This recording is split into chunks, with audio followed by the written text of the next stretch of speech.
Ayan, hello guys. So, ayan nga. May dumating na naman akong parcel ngayon. Siyempre, i-share ko na naman siya sa inyo, no? Hindi pa din hindi. So, ayan, eto guys. Ang cute niya. Kikita niyo yan.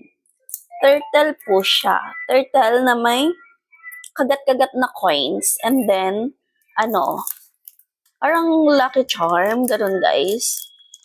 Napakamura lang neto. And then, sabi nga sa napagkuhanan ko neto, napag-orderan ko. Pag bumili ka daw neto kasi hindi ka mawawalan ng pera. Ganyan yung itsura niya. Hindi clear. Ayan.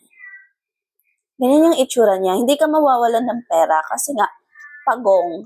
Yung pagong daw is nag-i-stand siya for longer life. And then may hawak-hawak siyang pera.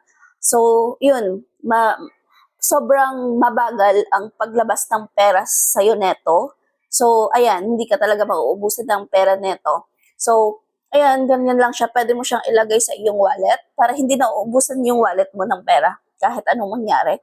Or sa coin purse mo. So, depende na lang sa'yo. And napaka-cute niya. Ganyan lang siya kaliit, guys. As in, sobrang liit lang talaga niya.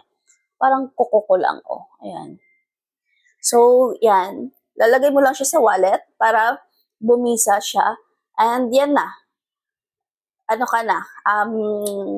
Maswerte ka na. But of course, syempre, anhan mo ng sipag, di ba? Dalhan mo na rin ng sipag mo para tuloy-tuloy yung swerte. So, yun guys.